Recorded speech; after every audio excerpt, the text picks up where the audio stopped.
Hello tout le monde, je suis ravie de vous retrouver aujourd'hui pour cette nouvelle vidéo, sujet d'ailleurs pour lequel vous avez tous voté en majorité, à savoir comment le top modèle Naomi Campbell s'est remise de son alopécie de traction. Avant de démarrer le sujet, j'ai une bonne nouvelle à annoncer à tous ceux et celles qui m'ont demandé s'il était encore possible d'accéder au programme Bibioli. J'ai donc décidé de le laisser ouvert pour toutes les personnes, les retardataires on va dire, qui n'ont pas encore entamé le programme.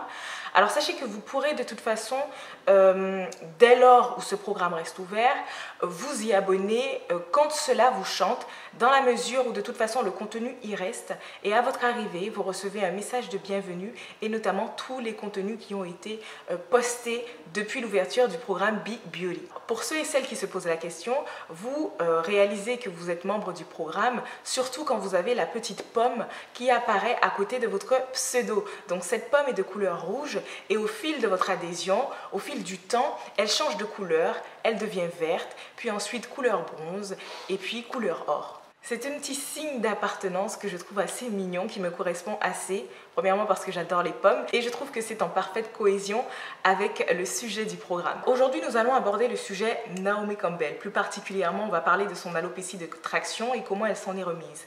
Initialement, je voulais aborder le sujet tournant autour de sa routine peau, mais après réflexion, j'ai choisi de privilégier celui qui tourne autour de son alopécie de traction, car beaucoup de femmes en 2020, malgré le retour au naturel, malgré tous les soins que l'on peut partager sur les réseaux sociaux, des coachings ou encore même des livres concernant la façon de traiter ses cheveux, même une alopécie. Il y a encore beaucoup de femmes qui sont victimes d'alopécie, que ce soit de traction ou même de chute de cheveux, due à diverses raisons. Pour se pencher sur la question, il m'a fallu faire un bond en arrière, soit 8 ans plus tôt, en 2012, l'année où Naomi Campbell a subi une vraie tempête médiatique. En effet, cette année-là, alors qu'elle était en vacances à Ibiza, des paparazzis ont pris plusieurs clichés de Naomi Campbell. Alors jusque-là, rien de bien nouveau, puisque les stars et les célébrités ont l'habitude de se faire photographier, quel que soit l'espace où elles peuvent se trouver. Néanmoins, ces fameux clichés ont fait le tour du web, suscitant bien entendu la stupéfaction, un certain choc, beaucoup de critiques par rapport à ces clichés. Sur ces photos, on y voit Naomi Campbell sortant de la plage avec les tempes atrocement dégarnies. En ce temps-là, nous étions en plein mouvement du retour au naturel. Et là, du coup, ces photos furent utilisées massivement afin de pouvoir, on va dire, créer un certain électrochoc, une prise de conscience chez toutes ces femmes qui usaient et abusaient des extensions sans se préoccuper de leurs cheveux. Et quand Naomi Campbell a enfin pris la parole afin de pouvoir témoigner de la cause de son alopécie de traction, à savoir le port abusif d'extensions, autant vous dire que la fréquence à laquelle les photos circulaient ont quadruplé. Malgré cela, Naomi Campbell est restée très discrète sur sa mésaventure capillaire. Les rares fois où elle en a parlé en interview, c'était pour se revendiquer pro-perruque et fière. Et en y repensant, quand on est un top modèle avec la renommée qu'a eu Naomi Campbell, toujours bien apprêtée, qui suscite l'attention du grand public et notamment l'admiration, voir des photos de toi du jour au lendemain qui circulent sur la toile dans de telles circonstances, on peut dire que c'est traumatisant et notamment compréhensible son silence. Plus jamais on a revu le cuir chevelu dégarni de Naomi Campbell. Il est aujourd'hui démodé en fait de faire usage de ces mêmes clichés pour les mêmes raisons qui plus est. Alors qu'on croyait le cas de Naomi Campbell irréversible, celle-ci revient avec une photo d'elle présentant ses cheveux en tresse, donc ses cheveux naturels, sur son compte Instagram. Alors que Naomi Campbell, on la voit très rarement avec ses cheveux naturels. Elle a toujours sa perruque bien lisse sur sa tête et on se demande bien de quoi a l'air ses cheveux en dessous. Néanmoins, sur cette photo, on s'aperçoit que l'alopécie dont fut victime Naomi Campbell en 2012 n'est plus. Ses cheveux ont repoussé vraisemblablement. Mais la question est, comment a-t-elle fait ? Beaucoup d'entre nous s'interrogent sur la question et Naomi Campbell se charge bien de laisser planer le mystère. Certains prétendent même qu'elle a eu recours à des implantations capillaires. Lors d'une interview, Naomi Campbell a tout simplement déclaré que désormais, elle fait plus attention à ses cheveux, elle en prend plus soin. Elle reste assez vague et assez discrète encore une fois sur sa routine capillaire, elle n'en parle pas. Néanmoins, son coiffeur a pris la parole et a notamment mis l'accent sur le cas Naomi Campbell. Il donne des mesures de précaution à prendre quand on est addict à des extensions. Il recommande aux femmes de faire ce qu'il appelle une rupture d'extension. à savoir de laisser le cuir chevelu respirer tous les 6 mois et de faire des soins capillaires, bien entendu. Mais là ne sont clairement pas les seuls gestes que Naomi Campbell doit accomplir pour garder une certaine santé capillaire. J'ai d'ailleurs visualisé une de ses vidéos sur son compte YouTube, puisque en effet elle a un compte sur YouTube dans lequel elle se dévoile assez sur ses routines. Bon, malheureusement elle n'a pas encore fait de vidéo sur sa routine capillaire, peut-être qu'un jour ça viendra. Néanmoins, dans sa routine alimentaire matinale, j'ai pu observer éventuellement les éléments qui contribueraient à favoriser une bonne santé capillaire chez la star. La première chose est que Naomi Campbell veille à ne pas avoir de carence en fer. D'ailleurs, dans son fameux smoothie pour booster son système immunitaire qu'elle prend le matin, elle y met du moringa. Ça ne vous rappelle rien? Je ne parle pratiquement que de ça dans le programme Babyoli concernant en tout cas l'alopécie et la chute de cheveux. Le fer, l'apport en fer est très important. Une carence en fer, encore une fois, peut conduire à une alopécie et à des tempes dégarnies. Donc à ne surtout pas négliger et donc à veiller à avoir une alimentation quotidienne qui comprend en tout cas des aliments riches en fer. Naomi Campbell consomme notamment de la vitamine C liquide recommandée par son médecin. Et si vous visualisez cette vidéo, vous voyez qu'au cours de la vidéo, tout le long, à chaque fois qu'elle parle d'une vitamine, il y a des intervenants, des professionnels de santé qui parlent du pourquoi, du comment il est nécessaire d'avoir certaines vitamines dans son alimentation. Et la vitamine C, en outre de donner un beau teint, d'ailleurs c'est ce qu'on voit dans le journal de bord concernant comment avoir une belle peau, en outre le fait de donner une belle peau, la vitamine C favorise l'absorption du fer.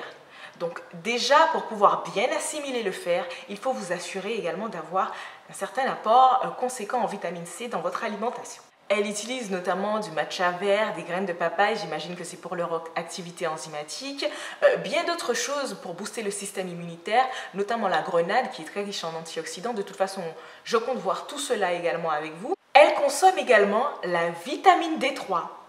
Encore une fois, ça ne vous rappelle rien. La vitamine D également est très importante pour pouvoir favoriser une bonne santé capillaire. Bon, aujourd'hui, on fait focus sur l'alopécie, mais la vitamine D n'est pas uniquement favorable pour la santé capillaire. Celle-ci évite bien d'autres choses, bien d'autres désagréments. Je vous invite d'ailleurs à faire vos recherches à ce propos-là. Mais comme le sujet de la vidéo est l'alopécie, donc bien entendu, je mets l'accent en tout cas sur ce qui va favoriser, on va dire, une guérison de votre alopécie. La carence en vitamine D est une carence qui est très fréquente chez la femme noire par rapport à sa mélanine et on l'a déjà expliqué. Du fait que notre mélanine est certes une barrière de protection contre les UV du soleil, d'où le fait qu'il ne soit pas nécessaire d'appliquer de crème solaire et ça je le réitère. C'est d'ailleurs pour cela que je n'en fais plus usage puisque très clairement je suis déjà carencée en vitamine D. Je ne vais pas en rajouter en appliquant une crème solaire. Pour ma part, je ne passe pas de crème solaire.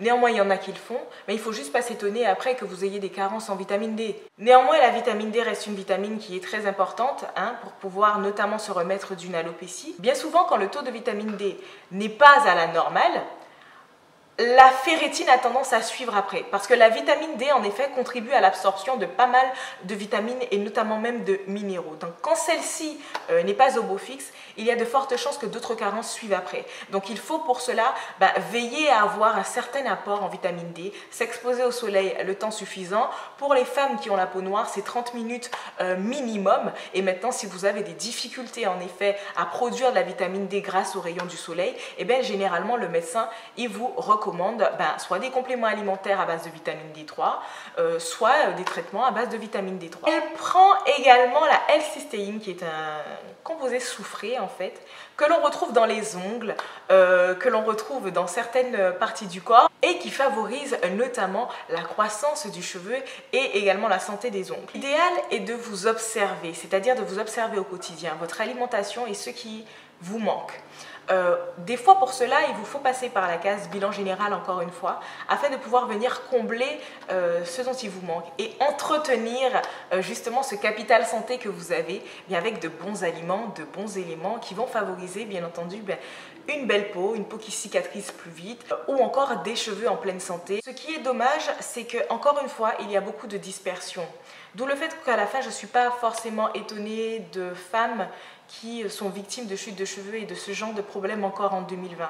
C'est parce qu'il y a encore une fois tellement de vidéos, de fausses informations qui circulent, des routines capillaires de filles qui ont de longs cheveux et qui font usage de cela pour attirer les personnes vers elles, alors qu'au final leurs routines ne sont pas adaptées à des personnes qui ont des problèmes aussi importants que l'alopécie et la chute de cheveux. Donc restez focus sur votre problématique et allez chercher ce qui pourrait vous aider à surmonter cette problématique-là. Moi encore aujourd'hui, quand on me dit que certaines personnes utilisent du hair mayonnaise pour venir à bout d'une alopécie, je me dis mais les livres de Corinne Vincent ont servi à quoi?